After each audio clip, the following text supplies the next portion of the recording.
Hello friends, welcome back to my channel Creativity and Art with Kriya।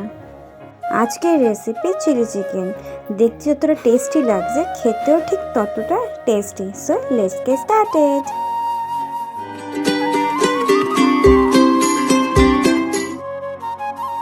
এখানে আমি নিয়ে নিয়েছি চিকেন, আর নিয়েছি আদা রসুন বাটা, নুন, গোলমরিচ, লঙ্কার গুঁড়ো, কর্নফ্লোর, ময়দা আর সয়া সস, আর নিয়েছি ডিম।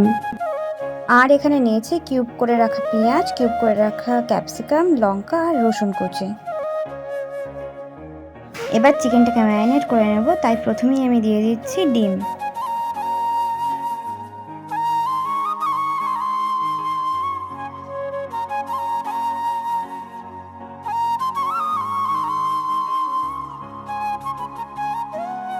এবার দেব অল্প সয়া সস।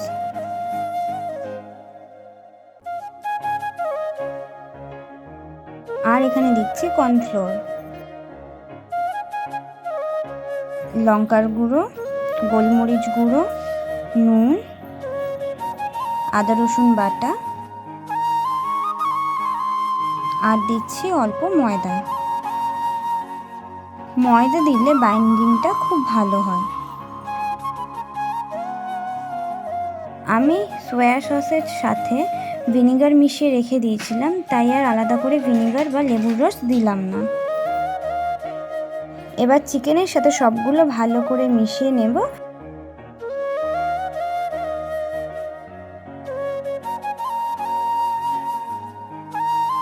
চিকেনের সাথে সবগুলো মিক্স করে নেওয়া হয়ে গেছে। এবার আধ ঘন্টার জন্য ম্যারিনেট করতে রেখে দেব। আধ ঘন্টা পর আমি এখানে ফ্রাইং প্যানে তেল গরম করতে দিয়ে দিয়েছি, আর তেল প্রায় গরম হয়ে গেছে। এবার আমি এক এক করে চিকেনগুলো ভেজে নেব। এখানে একটা ছোট্ট টিপস, চিকেনগুলো ভাজার সময় গ্যাসের ফ্লেম মিডিয়াম রাখবেন, তাহলে চিকেনগুলো ভেতর থেকে ভালোভাবে সিদ্ধ হবে, আর বাইরেটাও বেশ ভালো ক্রাঞ্চি হবে আর পুড়িয়েও যাবে না।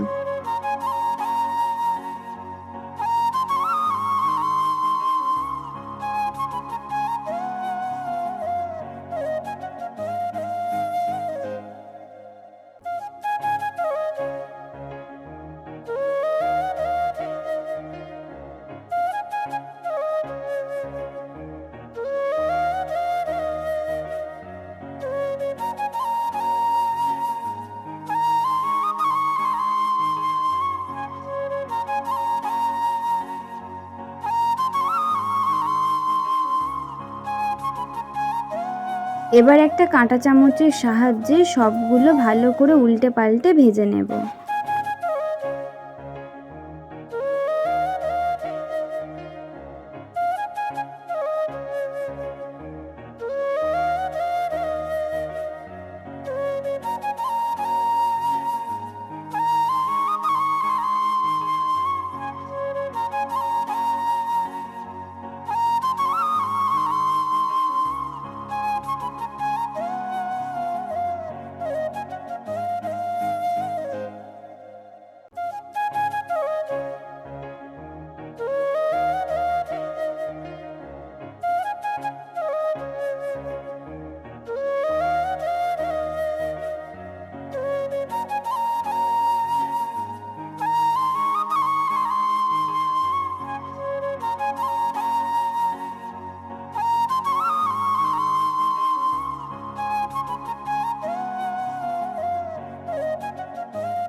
সবগুলো চিকেন আমার ভেজে নেওয়া হয়ে গেছে। এবার চিকেনগুলো তুলে নিচ্ছি।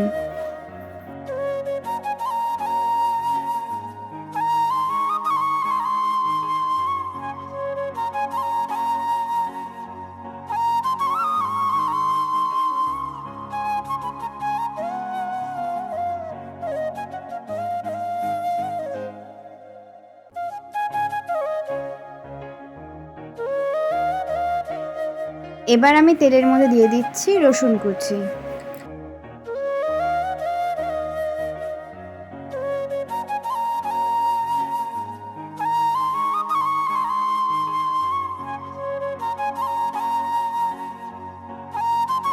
রসুনটা একটু ভেজে ওর মধ্যে আমি দিয়ে দিচ্ছি আদা রসুনের পেস্ট।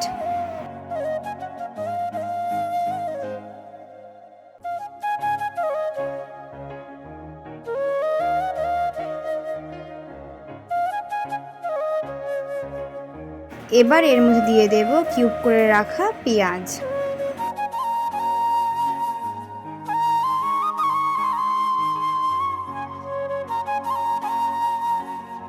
এবার দিয়ে দিচ্ছি লঙ্কা কুচি আর দিয়ে দিচ্ছি কিউব করে রাখা ক্যাপসিকাম। এবার সবগুলো ভালো করে ভেজে নেব। সবজিগুলো ভাজার সময় গ্যাসের ফ্লেমটা আমি হাই রেখেছিলাম। সব সবজি ভালো করে ভেজে নেওয়া হয়ে গেছে। এবার এর মধ্যে আমি দিয়ে দিচ্ছি chilli sauce, soya sauce, tomato সসের মিক্সচার। এবার একটু নেড়ে এর মধ্যে দিয়ে দেব ভেজে নেওয়া চিকেনগুলো দিয়ে একটু ভালো করে নেড়ে চেড়ে এর মধ্যে দিয়ে দিচ্ছি পরিমাণ মতো জল। আপনারা যেমন গ্রেভি পছন্দ করেন সেই অনুযায়ী জলটা দেবেন। ফুটে উঠলে এর মধ্যে দিয়ে দেব পরিমাণ মতো নুন আর জলে গুলে রাখা কর্নফ্লোর। গ্রেভি ঘন হয়ে গেলেই chilli chicken ready. Chilli chicken আমার রেডি হয়ে গেছে, এবার শুধু খাওয়ার অপেক্ষা। ভিডিওটা কেমন লাগলো অবশ্যই কমেন্ট করে জানাবেন। আর আপনি যদি আমার চ্যানেলে নতুন হয়ে থাকেন তাহলে প্লিজ চ্যানেলটিকে সাবস্ক্রাইব করে দেবেন এরকম আরও নতুন নতুন ভিডিও দেখার জন্য। টাটা।